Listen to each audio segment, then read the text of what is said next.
अरे सुनिए ना, हिंदू, मैं भी हिंदू हूँ, मैं साथ में नहीं हूँ। पेंट खोल के दिखाऊं कि आपको नक रखा, पेंट खोलूं कि मेरा खतना नहीं हो रखा।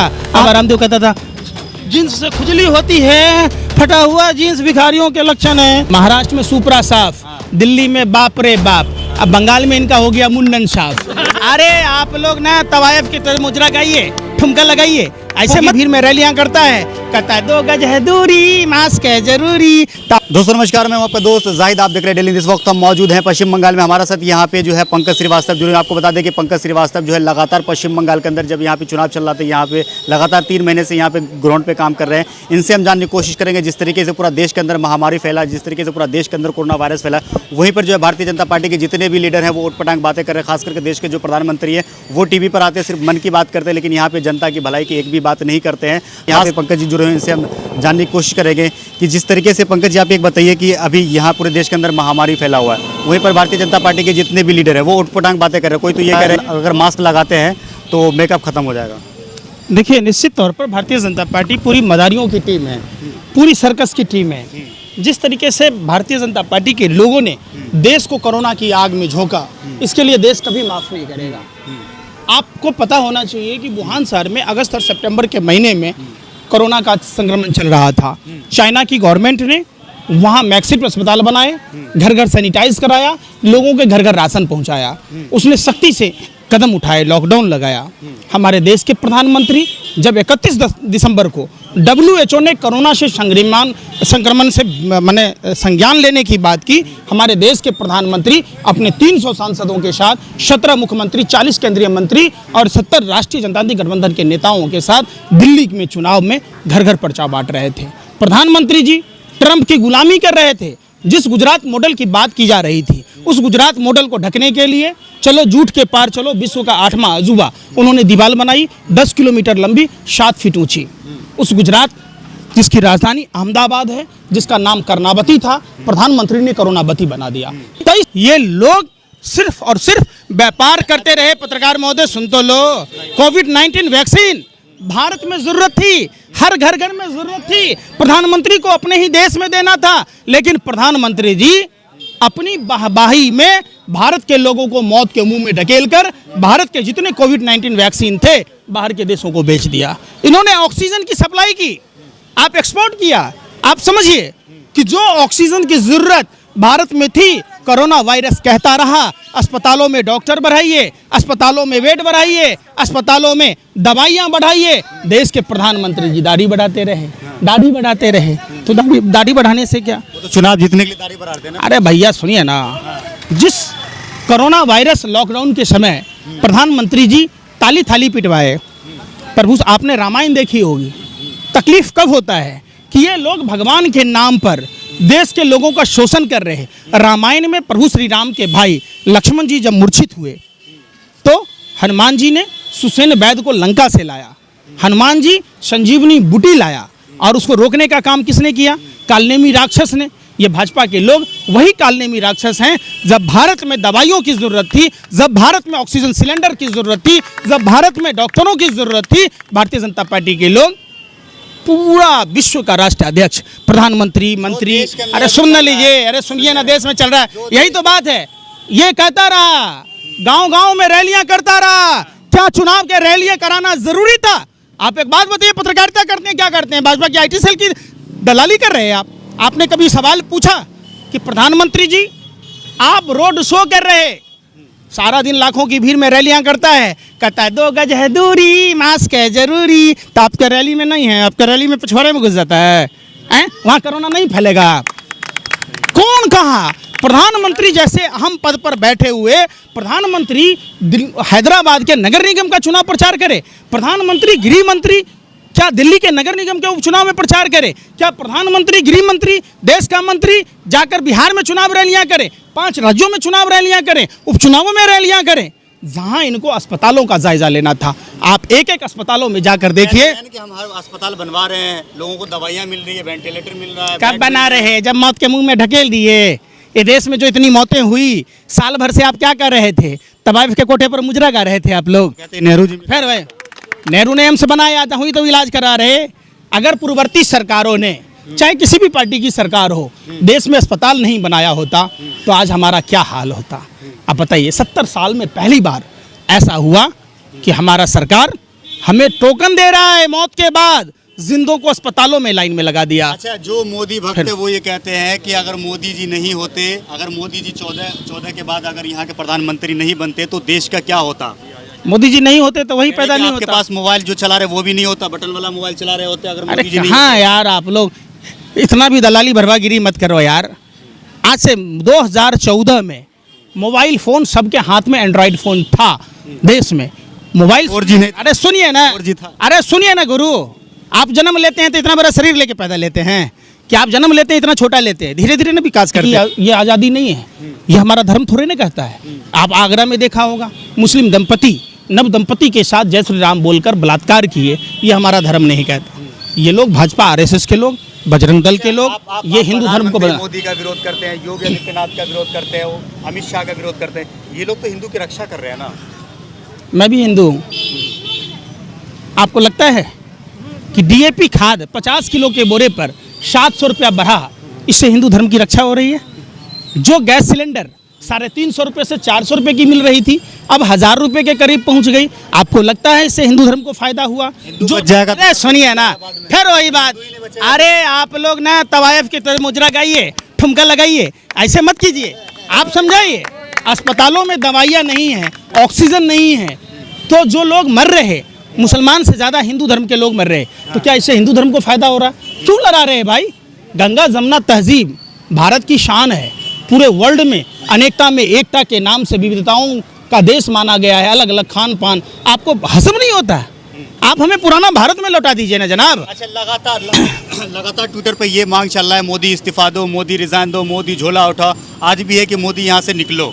बिल्कुल, नरेंद्र मोदी जैसा पनौती प्रधानमंत्री जब तक देश में रहेगा, ये मौतों का सौदागर प्रधानमंत्री, ये महानीच प्रधानमंत्री, नरभक्षी प्रधानमंत्री, आधुनिक भारत का जयचंद प्रधानमंत्री, जितनी भी, ये पहला ऐसा व्यक्ति है, भारत में लगभग 170 भाषाएं बोली जाती है, पहला ऐसा प्रधानमंत्री है जो सभी भाषा में गाली सुन रहा है। अच्छा, सुप्रीम कोर्ट हो या हाई कोर्ट हो, लगातार जो है मोदी सरकार को हरका रही है कोविड-19 से जो नाकाम हुए इसको निपटने में।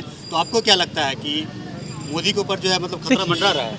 इस समय देश में एक भी स्वतंत्र संस्थाएं कारगर रूप से काम नहीं कर रही, मोदी सरकार की रखेल बनकर काम कर रही। सबसे पहले चुनाव आयोग को संज्ञान लेना था। क्या चुनाव आयोग को ये नहीं पता था कि कोरोना संक्रमण से देश के लोगों का क्या हाल होगा? क्या सुप्रीम कोर्ट के उन मुख्य न्यायाधीशों को नहीं पता चला? क्या जो सीबीआई, ईडी, आईटी, तमाम जो संस्थाएं थी जो सरकार के हाथों की कठपुतली बनकर नाच रही है, उनकी रखेल बनकर काम कर रही है? कंगना रनावत का नाम तो सुना ही होगा आपने। सुना है नाम तो सुना है, बहुत सारे का सुना है, बोलो।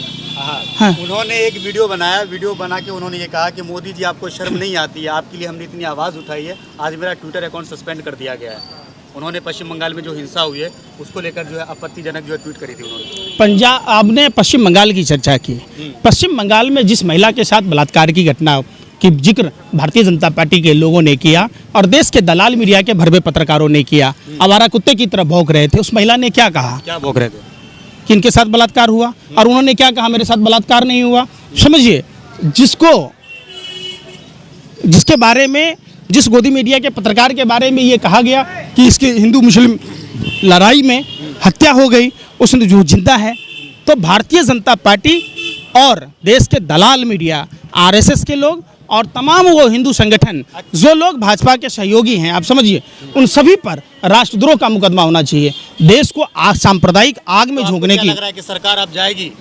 सरकार निश्चित जाएगी। आपको नहीं दिख रहा?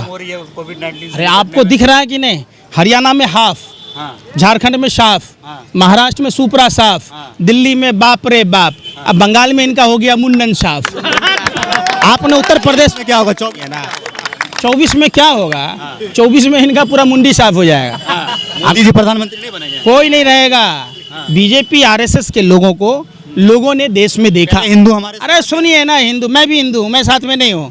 पेंट खोल के दिखाऊं कि आप तो नक रखा, पेंट खोलूं कि मेरा खतना नहीं हो रखा, आपको दिखाऊं? बताओ। आपको तो बताते हैं कि नकली हिंदू है। ये सब साले नकली हिंदू जो दूसरे को कहते हैं, ये लोग राक्षस प्रवृत्ति के लोग हैं। हमारे धर्म में नारी के सम्मान की बात है। भगवान राम सीता के लिए, सुरक्षा के लिए उन्होंने जसोदाबेन को छोड़ दिया। अरे सुनिए ना, अखबाकाहट क्यों है? डर लगता है कि बीजेपी वाला आपको कुछ कहेगा। भगवान राम सीता के लिए लंका तक की यात्रा तय की, रावण का वध किया। चाहते तो जसोदाबेन की नरेंद्र मोदी की तरह छोड़ देते। अगर नरेंद्र मोदी जी हिंदू हैं तो जसोदाबेन जी को गले लगा लें बुढ़ापे में। समझिए, अग्नि के 7 फेरे लेना और मांग में सिंदूर भरना कोई दस्तूर नहीं है। यह इस बात का प्रतीक है कि उस महिला का जब तक जिंदा रहेगी। अरे सुनो तो सही, अगर मोदी जी वादे के सच्चे होते तो मोदी जी के भी बच्चे होते, पोता पोती में खेलते। तो देश के लिए छोड़ दो। अरे देश में आपके पापा आपकी मम्मी को छोड़ देते आप होते तो देश चलेगा? इससे सृष्टि कैसे चलेगा? अच्छा, आपसे आखिरी सवाल। मैं आपसे क्या पूछता हूँ, अगर आप चाहते हैं कि नरेंद्र मोदी जैसा बहनोई मिले, नरेंद्र मोदी जैसा दामाद मिले, आप चाहते हैं कि कोई महिला नहीं चाहेगी कि नरेंद्र मोदी जैसा पति मिले, आप इसको देश हित में कर दिए। जब देश में जनसंख्या ही नहीं रहेगा तो देश कहाँ से आएगा? सब आदमी शादी करके ऐसा ही छोड़ देगा नरेंद्र मोदी की तरह, सब रंडवा ही हो जाएगा। आप सुने पहले बात, सब नरेंद्र मोदी की तरह रंडवा हो जाएगा तो ये सृष्टि कैसे चलेगा? ये जब देश की रीढ़ कौन है? बच्चे, युवा। अगर यही नहीं रहेंगे, संतानोत्पत्ति नहीं होगी तो ये सृष्टि चलेगा कैसे? देश कैसे चलेगा? तो ये देशभक्ति है कि देशद्रोहिता है?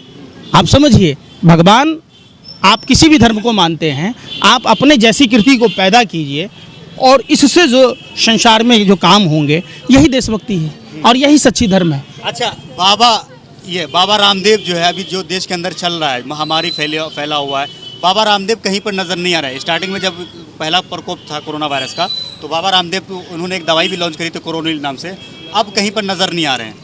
कोरोनिल का फर्जीवाड़ा आप बताइए। आप बाबा अगर करने से अगर बीमारी ठीक हो तो बाबा रामदेव अपना 1.25 से 2 नहीं कर लेता।